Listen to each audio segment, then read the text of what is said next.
Y'all ready to blaze away or what?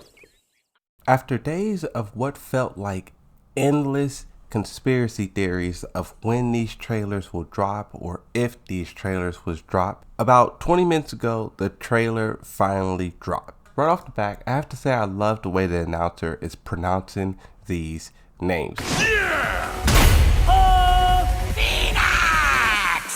I think it's kind of cool. Paul Phoenix is given the title Hot-Blooded Destroyer. I was not expecting that. I was expecting that like Strongest in the Universe or One Punch Man or something corny like that. But Hot-Blooded Destroyer sounds lit. Paul Phoenix mains out there, you guys let me know how you feel about this. But we see Paul Phoenix's iconic intro where he's punching the wall and it explodes, right? Now, look at this up close version of Paul Phoenix. We never really seen Paul Phoenix this detailed, so it's hard for me to say that this isn't Paul Phoenix, but boy does this guy look old. This guy looks old, first off, and then two, I would say his face model isn't nearly completed as I would say Kazuya's and Jin Kazama's. Kazuya and Jin Kazama's, those two characters look flawless, but Paul Phoenix, Law, Nina Williams, there is a little bit of oddities to these characters. Now he actually looks really cool right here. The teeth, the lips, this is something that Tekken 7 definitely did not have. We know how those characters' mouths and stuff move on that game, so this is definitely a big upgrade in and of itself. Paul Phoenix rides into the battle doing a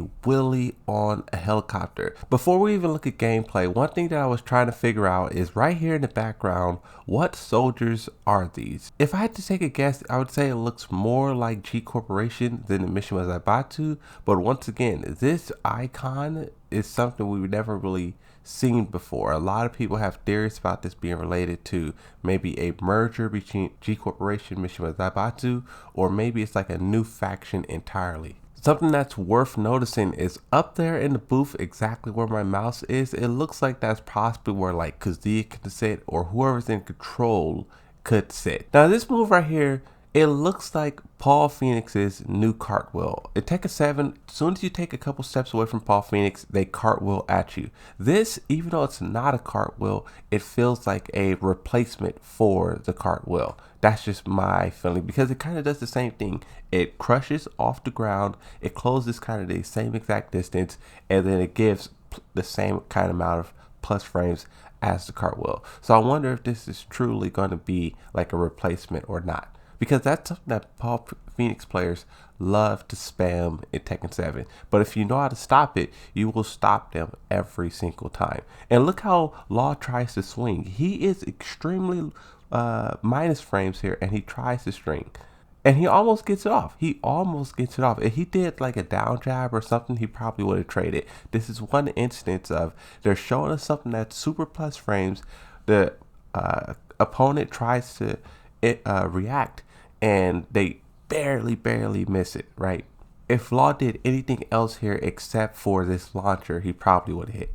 Plus frame, big counter hit, knockdown, followed up with a death fist. That's probably going to be a nasty combo. It switches to this different angle. You can see more of the stadium in the background. I love it. Now this is actually Law's signature low poke. Well, I don't know if it's a poke, but I get poked with this all the time. Paul Phoenix blocks this while standing kick punish.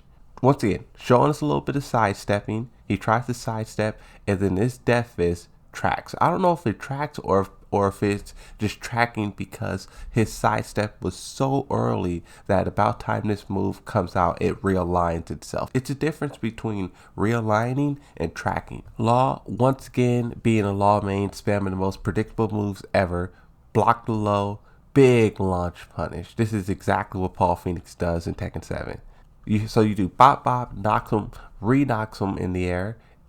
This is kind of like a screw, or like the screw in Tekken 7. And then that's Paul Phoenix's wall ender. See, this is the thing about Tekken 8. You see how simple that combo was? You launch them, and then you screw them, and then you do a string. I wonder if it's going to really be like that, or if it's going to be like Tekken 7, where you could just fill in with all of this ridiculous I can never think of the word, but you guys know filler.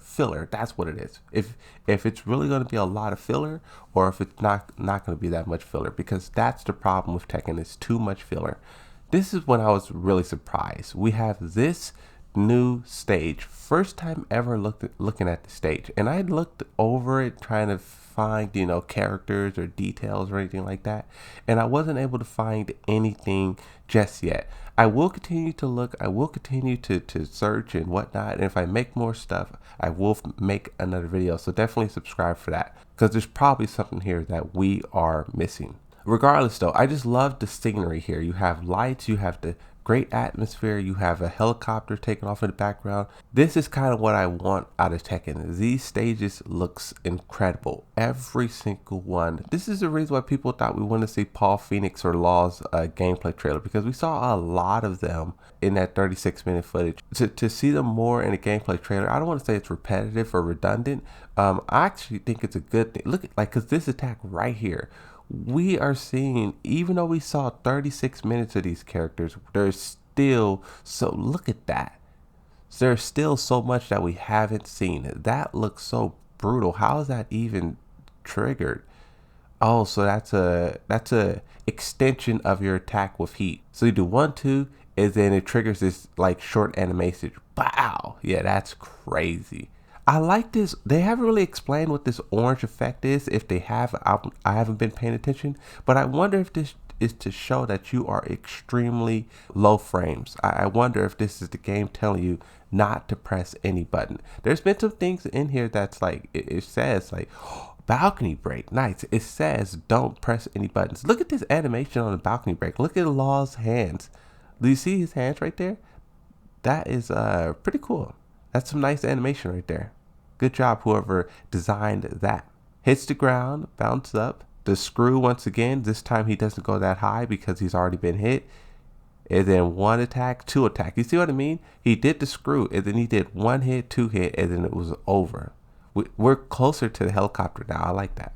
One of you guys in the chat, let me know whose hangar you think this is. Violet Systems, UN, G Corporation, Mishima Zaibatsu. I'm not really noticing any like symbols or any like hints that would point into one way or another. Like this plane in the background, it could be because he is the one that was shot down, if you guys saw the video I did, or it could be something different. It's hard to say. Big counter hit high, drops him down immediately into the rage art. Now this is the part here that kind of confused me, right? Paul Phoenix does his rage art. Oh, okay, that's what happened. I was just gonna say I wondered how his sleeve ripped, but this is actually pretty cool. He rips it himself. I wonder if this will happen in customization. Let's say you customize Paul Phoenix and you put this guy in a purple dinosaur outfit. When he does his rage art, will he still rip the arm on it, or will he not rip the arm? You guys let me know which one you would prefer, because I think either way is cool. Ripping the arm, regardless of outfit, would be pretty cool, but I also know people love their customizations to stick. If they put a hood or a mask on their character, they would love it to be there all game. So I just think this is really cool though. Really cool, because that's not something we were shown. And then once again, like it stays, right? You see how he has it, or he doesn't has it, even in his win intro. Sick tattoo, by the way. Paul Phoenix looks really good. At the start of this video, I was criticizing his face and whatnot, but in this lighting right here, he looks pretty good. He looks pretty good. And so does his gameplay. That's it. That's it for this breakdown. There's a lot in here, a lot to be excited about. Weekly trailers are back. Let me know what you think about it down below. Thank you for watching, and I'll see you in the next video. Bye-bye.